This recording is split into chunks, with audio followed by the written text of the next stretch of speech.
अस्सलाम वालेकुम dear students, उम्मीद आप सब खैरियत से होंगे। हमारा आज का जो लेक्चर है वो order 7 code of civil procedure आज हम डिस्कस करेंगे। Order 7 code of civil procedure deal करता है हमारा प्लेंट के साथ। प्लेंट क्या होती है? जब आप सिविल सूट इंस्टीट्यूट करते हैं तो अक्सर ये कहा गया कि the plaintiff the advocate could not go beyond it's pleading. जो हमने लास्ट टाइम ऑर्डर 6 पढ़ा था, अगर आपने प्रीवियस लेक्चर सुना हो, उसमें मैंने बताया था the pleading shall include plaint and written statement.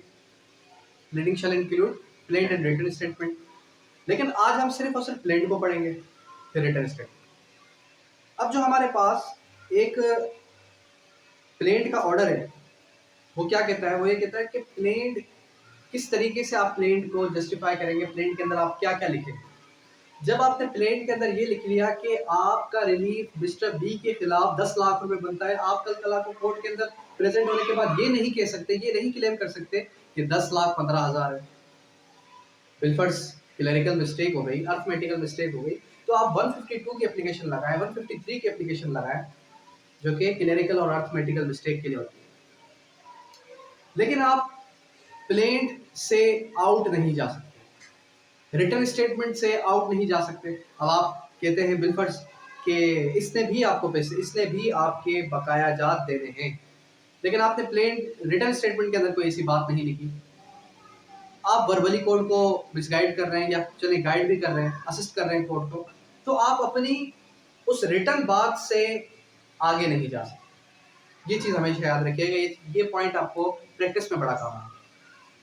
अब हम आते हैं रूल 1 की तरफ, particulars as to contents in plaint. अब ये कह रहे हैं कि प्लेंट के अंदर आप क्या क्या लिखेंगे। सबसे पहले आएगा आपका कोर्ट नेम, फिर क्या आएगा?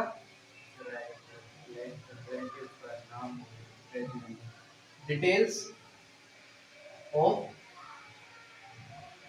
प्लेंटिफ, फिर उसके बाद डिटेल्स ऑफ डिफेंडेंट्स, फिर आएंगे आपके फैक्ट्स, फिर आएंगे आपके ग्राउंड्स, ठीक है, और फिर आएगा आपका काज ऑफ एक्शन, ठीक है, और फिर क्या आएगा जी? सेट ऑफ, और फिर क्या आएगा?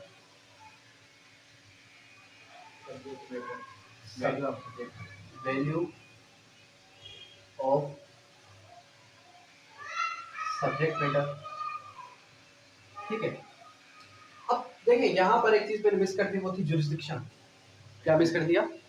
क्या आपने किसी प्लेंट में लिखा हुआ देखा है कि जुरिस्डिक्शन इस कोर्ट के पास बनती है? वो कैसे पता चलेगा? जब आप प्लेंटिफ या डिफेंडेंट की क्या देते हैं, डिटेल्स देते हैं। जब आप प्लेंटिफ या डिफेंडेंट की क्या देते हैं, जब आप प्लेंटिफ या डिफेंडेंट की जो है रेजिडेंस की डिटेल्स देते हैं कि वो कहाँ रहता है, उससे कोर्ट सेटिस्फाई हो जाती है कि हाँ भाई ये हमारे पास इसकी जुरिस्डिक्शन है। सही है। अच्छा, उसके बाद क्या आ जाता है? उसके बाद आ जाता है कोर्ट का नाम, इन द कोर्ट ऑफ फला फला। फिर उसके बाद डिटेल्स ऑफ प्लेंटिफ डिफेंडेंट, फिर डिटेल्स, फैक्ट्स आ जाएंगे। फैक्ट्स मतलब कि जिस वजह से आप कोर्ट के अंदर आए।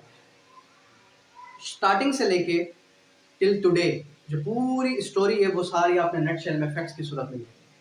किन ग्राउंड्स पर आप जो है कोर्ट की तरफ है। फिर प्रेयर क्लास भी बड़ा जरूरी है। प्रेयर का मतलब क्या होता है? प्रेयर का मतलब होता है कि आप कोर्ट से मांगना क्या चाहते हैं, आप कोर्ट में आखिर आए क्यों हैं, आखिर रीजन क्या है कोर्ट में आने का। सही है। फिर उसके बाद आता है सेट ऑफ। सेट ऑफ का मतलब क्या है? Counter claim. काउंटर क्लेम और सेट ऑफ में बड़ा डिफरेंस है, लेकिन इन नटशेल अगर मैं आपको समझाऊं कि मैंने कहा कि इस शख्स ने आपके 10 लाख रुपए खा लिए, आप कहते हैं कि इसने भी मेरे 5 लाख रुपए खा लिए। अब आप डब्ल्यूएस के अंदर क्या लिखते हैं? डब्ल्यूएस के अंदर काउंटर लिखते हैं, सेट ऑफ लिखते हैं इसके खिलाफ, तो उसको हम सेट ऑफ कहते हैं। वैल्यू ऑफ सब्जेक्ट मैटर क्या है? वैल्यूएशन, सूट वैल्यूएशन एक्ट हमें ये बताता है कि किस तरीके से पता चलेगा कि जो हमारे पास ये प्रॉपर्टी है, प्रॉपर्टी की वैल्यूएशन कितनी है। जब आप क्या करते हैं, जब आप उस प्रॉपर्टी के अलेज डॉक्यूमेंट्स जब आप लगाते हैं, उसमें जो वैल्यू लिखी होगी उससे हम आइडेंटिफाई कर जाएंगे कि ये प्रॉपर्टी कितने की है। आया के सीनियर सिविल जज के पास लगेगी, आया के सिविल जज के पास लगेगी, आया के डायरेक्टली हाई कोर्ट में लगेगी। फिर उसके बाद rule 2, in money suit where the plaintiff seeks the recovery of money the plaint shall state the precise claim, यानी कि मनी सूट के अंदर आप प्रिसाइज क्लेम बताएंगे।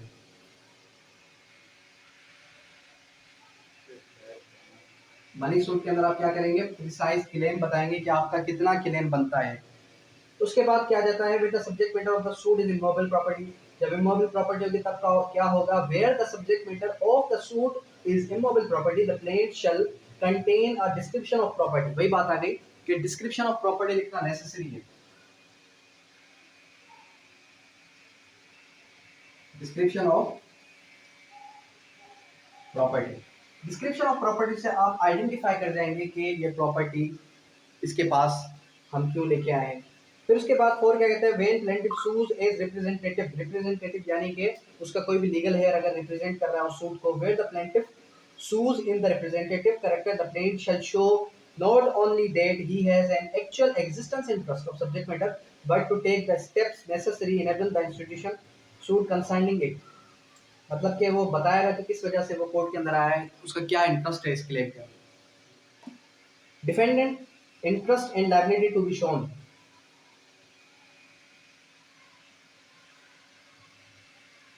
Dependent interest and liability to be shown. जरूरी नहीं है कि प्लेन पे आपने लिखा कि ये 10-15 लाख रुपए मुझे देगा तो 10-15 लाख रुपए ही आपका क्लेम बनता है। आपने क्लेम लिख लिया, अगर कुछ भी क्लेम बनता है तो सूट आपका एडमिटेड है, सही है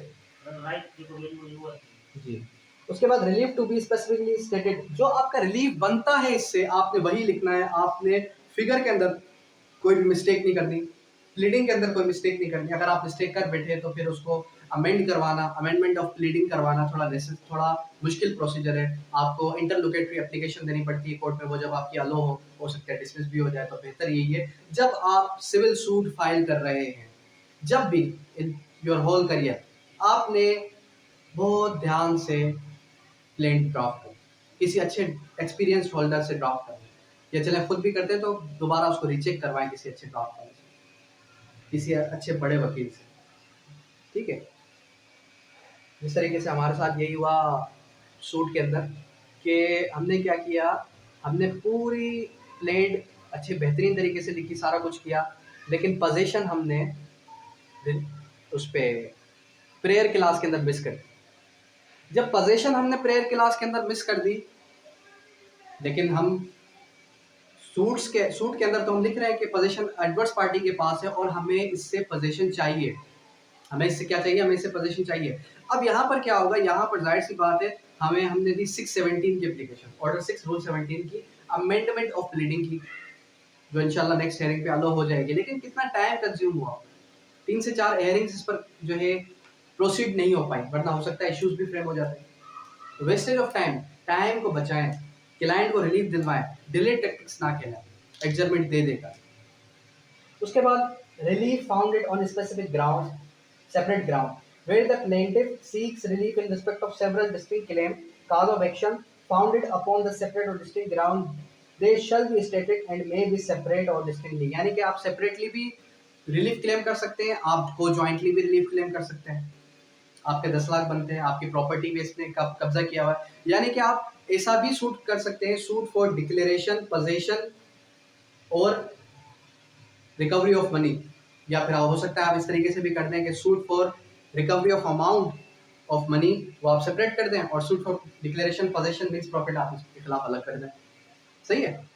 उसके बाद procedure of admitting plaint, plaint को एडमिट करने का प्रोसीजर क्या है, the plaintiff shall endorse the plaint annexure there to the list of documents which has produced along with it, यानी प्लेंटिफ क्या करेगा, प्लेंट के साथ एनेक्सर्स लगाएगा, प्लेंट के साथ रिलाइड डॉक्यूमेंट्स लगाएगा और जज को सेटिस्फाई करेगा, फिर उसकी प्लेंट एडमिट होगी। और इसके अंदर जितने भी शल और मे के वर्ड हैं ये आपने नोट डाउन कर देना, पॉइंट 1 2 3 4 के। उसके बाद रूल 10 क्या कहता है, रिटर्न ऑफ प्लेंट, क्या कहता है, रिटर्न ऑफ प्लेंट, रिटर्न कब होगी प्लेंट, रूल 10 कहता है the plaintiff shall at any stage of the suit be returned on presentation to the court in which the suit should have been instituted. On returning a plaint, the judge shall endorse the date of presentation of return. यानी कि क्या करेगा court, क्या करेगी court, date बताएगी कि भाई किस दिन पे हम इसको रिटर्न कर रहे हैं। यानी कि आप गलत कोर्ट में चले गए तो कोर्ट क्या कहेगी आपको कि आप गलत कोर्ट में आ गए, दुरुस्त कोर्ट में चले जाए। एडीजे 9 में नहीं, सॉरी सीनियर सिविल जज 9 के पास नहीं आना, सीनियर सिविल जज 7 की जुरिसडिक्शन है, आप उधर चले। रिजेक्शन ऑफ प्लेन के 4 ग्राउंड्स हैं।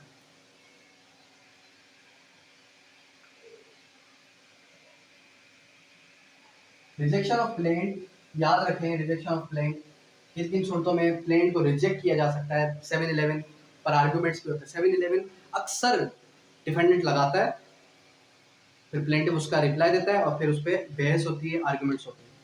The plaint shall be rejected at the following cases where it does not disclose cause of action, अगर cause of action ना बने, where the relief claimed is undervalued, अगर relief claim undervalued हो, where the relief claimed is properly valued but written about the improper sufficient stamp, insufficient stamp हो, या फिर barred by law हो। क्या हो? टाइम बार्ड सूट हो। Time barred suit इस तरीके से अभी रिसेंटली मैं आपको एक केस बता रहा था, तो अगर वो टाइम बार्ड सूट है वो रिजेक्ट हो जाएगा। Procedure on rejecting plaint where the plaint is rejected, the judge shall record or order effect, यानी कि जज इस पे ऑर्डर पास करेगा, written order in the open court. Written क्या करेगा? ऑर्डर पास करेगा। फिर rule 13 where rejection of plaint does not preclude presentation of fresh plaint, फिर उसके बाद आप फ्रेश प्लेंट नहीं लेके आएंगे, फिर आप अपील में जाओ। आपकी प्लेंट रिजेक्ट हो गई, रिजेक्ट हो गई, दोबारा से नए प्लेन ड्राफ्ट करवा के बिल्कुल नए तरीके से सूट इंस्टीट्यूट नहीं कर सकते, आप अपील जाएंगे। ये मेरे पास केस पड़ा हुआ है, इसका भी यही सेम प्रोसीजर है कि प्लेंट रिजेक्टेड है, हमने अपीलेट स्टेज पे क्या करवाना है, हमने मंडे वाले दिन अपीलेट स्टेज पे दोबारा से अपील को रिजेक्ट करवाना है। सही है, ठीक है। फिर उसके बाद नेक्स्ट जो हमारे पास आया था रूल 14। रूल 14 क्या कहता है? Production of document on which plaintiff shoes, where the plaintiff sues upon a document on which possession of power he shall produce the code when the plaint is presented। यानी कि जाहिर सी बात है, अगर आप प्रैक्टिकल प्रोसीजर के through गुजरे हो तो रूल 13 के तहत आप क्या करते हैं, आप एनेक्सर्स लगाते हैं। एनेक्सर में क्या करते हैं, आप सारे के सारे रिलाइट डॉक्यूमेंट्स प्रोड्यूस करते हैं। क्या करते हैं? डॉक्यूमेंट्स प्रोड्यूस करते हैं कि जो डॉक्यूमेंट्स, जिस डॉक्यूमेंट्स की वजह से आप कोर्ट में सूट इंस्टीट्यूट कर रहे हैं। सूट इंस्टीट्यूट करना और उसको एडमिट करवाने में फर्क है। जरूरी नहीं आप जो केस लेके जाए सारे के सारे एडमिट। अक्सर केसेस इन लेमनी में डिस्मिस हो जाते हैं। आप कहेंगे इन लेमनी क्या है? इन लेमनी का मतलब है at the initial stage, at the first hearing of the case. अगर आपके पहली हेयरिंग पे सूट एडमिट करवाने के लिए गए दोपहर को 12 या 1 बजे कोर्ट के अंदर, और जज साहब कहते हैं कि सूट डिसमिस या डिसमिसल का ऑर्डर पास कर देते हैं, that is in lemony dismissal. उसकी वजह मैंने आपको अभी बताई, rejection of plaint, cause of action नहीं बनता, इम्प्रॉपर्ली स्टैम्प्ड। उसके बाद क्या आ जाता है 16 suits to last negotiable instrument, इसको छोड़ दें। प्रोडक्शन ऑफ बुक शॉप, इसको भी छोड़ दें, जो इंपॉर्टेंट है। 19 address to be filed with plaint, address to be filed with plaint, यानी कि प्लेंट के अंदर आप क्या करेंगे, एड्रेसेस भी मेंशन करेंगे कि प्लेंटिफ का क्या एड्रेस है, डिफेंडेंट्स के क्या एड्रेस है।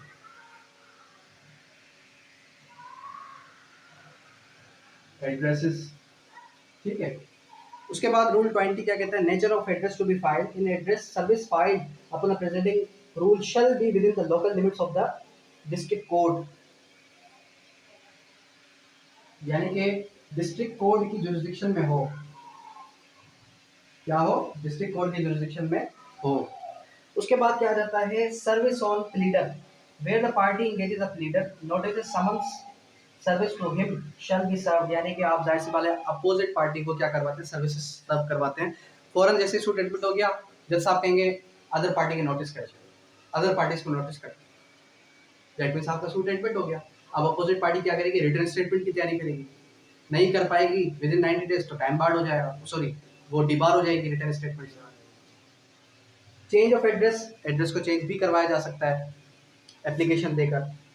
सर्विस टू अदर मोड्स की सर्विस, आजकल क्या है सोशल मीडिया का दौर है, पहले के दौर में क्या होता था, आपने सिर्फ क्या करता है तामिली के जरिए से उन लोगों को पेस्टिंग करवानी है, उन लोगों को दरवाजे पे जो है नोटिस सर्व करवाना है। आजकल अगर आप ये कहते हैं कि वो रिसीव नहीं कर रहा, आप उसको जस्ट व्हाट्सअप कर दें, व्हाट्सअप पे डबल टिक आ गया रेट मीन्स रिसीव, उसकी स्क्रीनशॉट लेके आप कोर्ट में सबमिट कर सकते हैं कि सर्विस हेल्ड गुड, टीसीएस करवा दें, रजिस्टर्ड पोस्ट करवा दें, रिसीविंग होनी चाहिए। सही है। मोड्स ऑफ सर्विस, उसके बाद फिर आ जाता है आपका list of legal representative plaintiff, list legal representative. अब जब मैंने इन पर्सन सूट फाइल किया, मार्च में किया था, तो प्लेंट बनाने के बाद लास्ट पेज के अंदर लिस्ट ऑफ लीगल हेयर मैंने लिखा। लिस्ट ऑफ लीगल हेयर के अंदर मैंने अपने फादर का नाम डाला, अपने ब्रदर का नाम डाला। क्यों डाला? क्योंकि मुझे पता है ये सिविल सूट है, ये साल 2 साल 3 साल चल सकता है। इस ड्यूरेशन में अगर मेरी डेथ हो जाती है तो मेरे बाद इस सूट को परसू मेरे फादर कर सकते हैं, मेरे भाई कर सकते हैं, बिकॉज आई एम अनमेरिड। अगर मेरिड होता तो अपनी वाइफ या अपने चिल्ड्रंस का भी नाम डाल देते। क्लियर है? वो है लीगल हेड्स की लिस्ट। ये कह रहा है लीगल रिप्रेजेंटेटिव, यानी कि मैं अगर बीमार हो गया मेरे बाद मैं किसको एज ए लीगल रिप्रेजेंटेटिव आगे करूँ कि इस केस को परसू करे, तो उसकी भी लिस्ट मुझे जो है क्लाइंट के साथ साथ देनी पड़ेगी। क्लियर है? तो ये हमें किसने बताया? रूल 26 ने। अब जब आप प्रैक्टिकल अप्रोच देखेंगे, जब आप कोर्ट के अंदर जाएंगे तो ये सारी चीज़ आपके सामने आएंगी।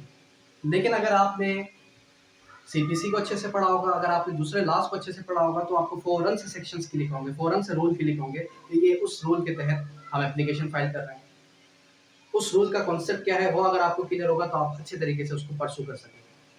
वरना लकीर के फकीर जो हमारे एडवोकेट्स हैं उस तरह आप भी जो है लकीर के फकीर बन जाएंगे कि जैसा चल रहा है उसको वैसा चलाने।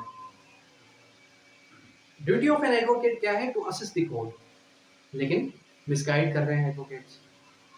किस तरीके से आप असिस्ट कर सकते हैं? आप बिल्कुल तैयारी के साथ जाएं, कभी भी विदाउट होमवर्क कोर्ट में अपीयर ना हो। अगर आप चाहते हैं आप अच्छे वकील बने, आपका इनिशियल स्टेज स्टार्टिंग करियर, कल कल को आप कोई भी आपके पास केस आता है, केस छोटा हो या बड़ा हो डजेंट मैटर, आपने अपना 100% देना है। आपने क्लाइंट के सामने बोलना है, जज को कन्विंस करना है। बाद में बेशक एप्लीकेशन डिसमिस हो जाए, नो इशू। आपकी सेल्फ सेटिस्फेक्शन होनी चाहिए कि यार मैंने बोला, मैं चुप करके खड़ा नहीं रहा दूसरे वकीलों के। सही है? तो कोशिश क्या करनी है? कोशिश ये करनी है कि अभी तो चले लॉ गेट का टाइम है, लॉ गेट जैसे ही क्लियर हो जाए फिर प्रैक्टिस के अंदर उतरें। मैदान में जब आप उतरेंगे तब आपको समंदर की गहराई का एहसास होगा।